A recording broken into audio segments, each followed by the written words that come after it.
Welcome back, everybody. It's been a while since I've said that. We haven't done many part things for a long time. Everything's been like separate recordings. So it's just throwing me off a little bit. All my notes are off for like the things I would repeat each and every week and all that. But if you have not checked out the previous video, do that. That's how numbers work. But part one is the tag team elimination match for the Survivor Series Call the Spot that we're doing. And just a quick breakdown, if for some reason you don't want to watch that, you heathen, then the Call the Spot is where we rank things from released all the way up until main event. And you'll figure it out as we go along. Context clues. That's how it works. Learned you something today. Just keep listening. Yeah, do that. And click on ads and send me money. But don't report his t-shirts. Nah, none of that. Buy the new t-shirts don't report instead. them, yes. What is the newest t-shirt that I put up? Just put it up on the Mega Maniacs the other day. I don't know. Something. Buy it. It's a good one. Yeah. So our addition for this one is going to be the women's match. So we got Team Raw and Team SmackDown. Breakdown of teams here. Team Raw consists of Alicia Fox, which I was really surprised about that one. Bayley, Charlotte, Nia Jax, and Sasha Banks. And Team SmackDown is going to be Alexa Bliss, Becky Lynch, Carmella, Naomi, and for some reason the team captain, Nikki Bella. I'm not counting the team coach, Natalya, because that would be 6 people and it throws the whole thing off. And I don't want to figure out how to figure out that sort of scenario. Well, what's Dana Brooks' role? Is she the captain, or not the captain, but isn't she going to be there with them also? With the Team Raw? I don't think that they announced anything like that, but if James Ellsworth is their mascot, then maybe she's the mascot too. That could be. Mascot Dana Brooke and coach Natalya. There we go. So released is the bottom of the barrel. Again, we're going to start off with that. We're going to do Team Raw and Team SmackDown together. I got a feeling we're completely off on SmackDown here. So I'm going to tease everybody and go Raw first. Okay. I'm releasing Nia Jax for Raw. I also am releasing Nia Jax. I do like what they've been doing with her, making her the monster heel, starting her off, building her up strong with squash matches. And I like how they're transitioning her now into more credible opponents.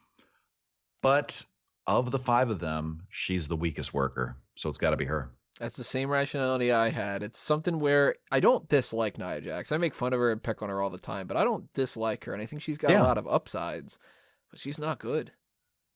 She definitely, if I'm going to watch a match with any of them, I'm least excited to see her. I think that in like 2 years, she'll be much better, but they moved her to the main roster way too soon. She was only on the NXT roster for what, like 6 months? Maybe 6 months. And she never had a great match on that one. So it's not like she came in as like somebody like a Kevin Owens or whatever, where they were like, you know, they wrestled for 10 years and then they came in, blew the roof off, and then of course you're going to move them up. Nia Jax is brand new to this, and she's working a style that's hard too. So I don't know. Just out of all the bunch, I can't justify putting her any higher up. Now for SmackDown, I got Nikki Bella as released. Oh, wow. That's where I thought we'd go different. Yeah, that is different than what I had. Who do you got? For released, I have Carmella. She's still too green, in my opinion. Yeah, I can see that. I like her, but she's just not as good a worker as the rest of them. Spoiler alert, she is my jobber. So that's why I kind of gave her the next step up. Big fan of her in a lot of ways, but she does have a long way to go. Nikki Bella, though, my rationality for released, she doesn't have that much time left in her career. I actually thought that she might not come back, period, with this whole neck injury that was happening, and Brie and Daniel Bryan not being a part of anything anymore, and John Cena taking time off. I thought there was really no reason for her to come back, and now that she's come back, it's good, but she's on borrowed time. And I think for her own safety, just in case the neck injury is bad, obviously she's not going to wrestle for another 10 years or anything like that. She's good enough. She's the best right now than she's ever been. But maybe she only wrestles another year. And if that's the case, don't invest that much time into her. Just let her go, put the Bella Twins in the Hall of Fame eventually, and have that be it. You know what I mean? Mm-hmm. Carmella, though, she needs a lot of more adapting to the different styles, and she needs to learn a little bit more. Not as bad as Nia Jax, so that's why I didn't want to release her. But plus, I wish Carmella were better on the mic. yeah, I think she has that potential, but it's just not there yet. something hasn't clicked yet. Mm-hmm. I think once it clicks, she's going to figure it out. But she's maybe like, I don't want to say like trying to enunciate weird or something, but it is throwing me off a little bit when she used to say in NXT, she'd be like in NXT, and it was like, you don't need to drag it out a little bit, but maybe she just has the wrong philosophy behind it. I don't know. She is cute though. Oh yeah. Yeah, we're not ranking these based on the tournament kind of what was it called? The guillotine method, I think. The guillotine method. I don't know why I said guillotine. Jobber on the Raw side. Who do you got for that? For the jobber on the Raw side, I had to go with Alicia Fox. Same here. I like what she does, but I couldn't really put her any higher than the other three that I have remaining on my list. Mm-hmm. I'm a bigger fan of her than most people are, but she's not beating those other three out. Exactly. And your jobber for SmackDown? Because I already did mine. I have Naomi. Again, I like her a lot, but I don't really see them doing much with her right now. I mean, she's a good talent. I like her, especially her new entrance that she does and everything. Yeah, but that's much better. That's actually one of the best entrances that they have going on right now, I think. Mm-hmm. But I don't really consider her a credible threat right now to the rest of the people on that roster. So I like her a lot. She's very talented, but I got to stick her in the jobber spot. That sounds so wrong. That's kind of why I gave her my mid-card spot, because I think that she has so many good things about her, and they don't want to ever pull the trigger. And I don't know why. Like, she should have won that championship by now, and she damn sure better now that they have two of them. Mm-hmm. So I gave her the mid-card spot because I feel kind of bad for her, and I think that at the very least she needs to win one championship, even if she has it for a month and loses it, just to have it on her record. Because damn it, she is one of the best women that they've had as far as like in-ring work. Mic work, she's crap, but most of them are. And I think that like you just kind of want to give her that little bit of a push up. Although mid-card technically means she never would win that title, so that's sort of catch-22. A lot of math on this edition. It's in the second episode of Math Talk. The other day we were talking about that with Superstar Scores. Who's your mid-card for SmackDown? For SmackDown, I have Nikki Bella. And it's kind of a split between what you said for as far you had her as released, right? Yeah. Yeah. While I couldn't bring myself to release her and I couldn't put her in the main event because, like you said, she's on her way out. She did recently have, it was the longest Diva title run ever, right? Yeah, I think so. Yeah, it was because Charlotte beat her right after that. Yeah. So she was the main event. I don't think you can jump right from the main event right to the released or jobber. So she's definitely not in that same level anymore. Daniel Bryan did. Well, yeah. Edge did. Well, now I'm sad. I know, me too. Yeah. Okay, barring injury. No, I think Nikki Bella is still credible. She can still go. I thought you just said Nikki Bella. Nikki Bella, right maybe after barring injury. Nikki Bella. Oh Jesus, Nikki Bella is still credible. She's still a great worker. She's doing a lot of good work, but because she's not, I don't know, she doesn't have that long-lasting. I don't even know what the word I'm looking for. She's on her way out, so I almost am tempted to put her in the jobber spot, but because she was that long-reigning champion for so long, I have to bump her up a spot. So I think mid is probably where she belongs right now, but moving down. Now, just to spice things up a little bit, because we have the same two people for upper mid card and main event. Screw the formula that we had before. Let's go all SmackDown, and then we'll backtrack. Oh man, you're screwing up everything now. Let me rearrange my note cards here. So we got Alexa Bliss and Becky Lynch are the two on Team SmackDown for upper mid card and main event. I was back and forth with this over and over again, but I eventually ended up going Alexa Bliss for mid card, upper mid card, and Becky Lynch for main event. I have the exact same thing. I like both of them very much, but if we're just talking pure wrestling talent, got to go with Becky Lynch. I think Alexa advanced more. I agree. Yeah. I think Alexa Bliss is better at cutting promos. Oh, so much better. And it's not just the accent either. Like, she actually gets her character more. She doesn't have to rely on the same kind of like.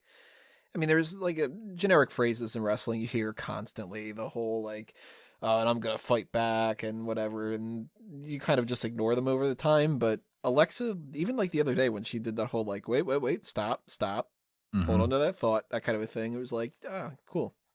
I would like to see Becky Lynch have more to her character and be able to sell that better, but her talent in the ring more than makes up for the difference there. So Becky, main event, Alexa, upper mid. But I think Alexa is on her way up to that main event. And not just speaking because of my massive crush on her, but I think Alexa Bliss is going to surpass Becky.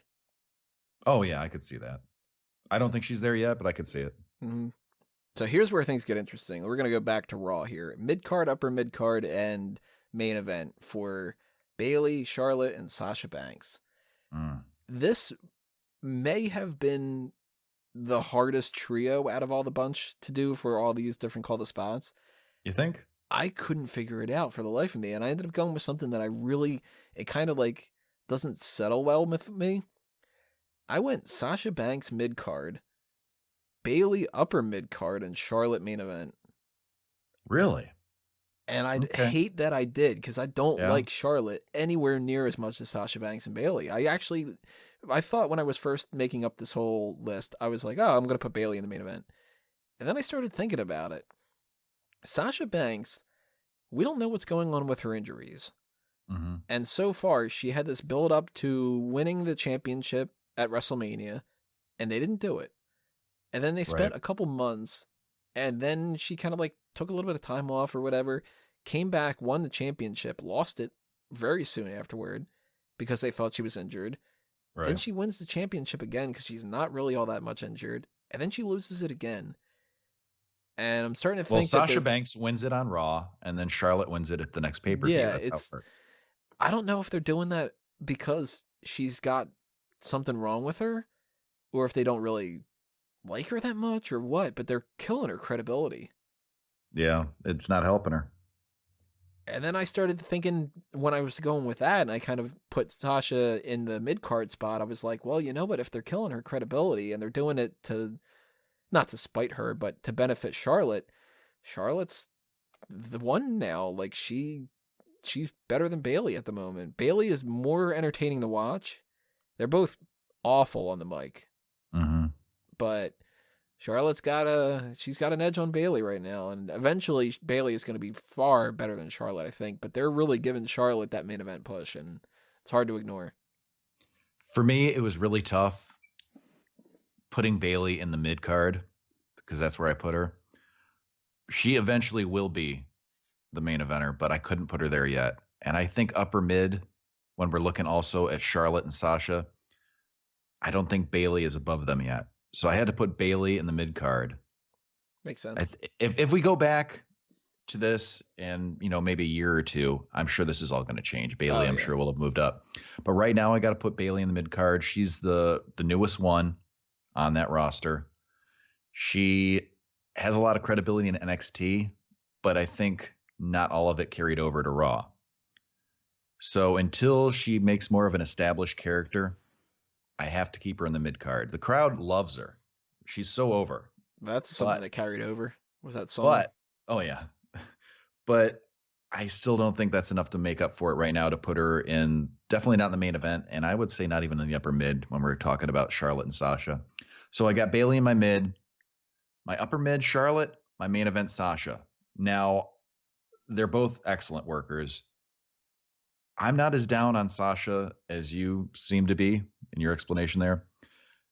She is so talented. Mm-hmm. She's very attractive. She's great on the mic. Whether she's playing a babyface or a heel, she gets great crowd reactions. That's the thing. That's the reason I put her above Charlotte, is because Charlotte, whether she's a babyface or a heel, doesn't get the crowd, doesn't get the babyface heat or the heel heat the way that she should. I didn't think about that. Charlotte can never quite get the crowd to do what she wants them to do. Mm-hmm. The crowd is way more behind Sasha, and that, I think, was the tipping point for me, because I kept going back and forth with those two. but I had to put Sasha in the main event. Even, regarding the credibility of, taking the title off and bouncing the title back and forth, I still have to go with Sasha on top at the end. Get that mental image out of my brain. Hey. I think that there's room for all three of them to go in all possibilities. Although I would be super surprised if somebody was like, Nia Jax needs to be the main event and Alicia Fox is the upper mid card. And they'd be like, what the fuck? Mm-hmm. So here's something I forgot to do the last time with the tag team one is us to actually read our list off at the end of that. So what do you got going from Team Raw? How's the lineup go? Start from the top or bottom? Whatever. All right. For my main event, Sasha Banks. My upper mid, Charlotte. My mid, Bayley. My jobber, Alicia Fox. And released is Nia Jax. I've got Charlotte in the main event, Bayley in the upper mid card, Sasha in the mid card, although I could go back and forth with that any random day. Alicia Fox as the jobber and Nia Jax as released. Who do you got for SmackDown? SmackDown, my main event is Becky Lynch. Upper mid card, Alexa Bliss. From mid card, Nikki Bella. We have Naomi as the jobber, and Carmella is released. And we're all over the place with that one too, except the top ones. Becky and Alexa at the top two, Naomi in the mid card, Carmella in the jobber, Nikki Bella released. Aha. So we've had some agreements here, some completely disagreements. And it'd be interesting to see what happens with the men's one. That's going to be part 3 coming up next. Again, if you are listening on iTunes and Stitcher, you will hear us just talk again in a moment. And if you're on YouTube, then you have to actually go ahead and click it. I'm giving you work to do. And homework. Because you also have to leave your comments below and tell us what you got. So, it's cool work. Go ahead and do that, guys.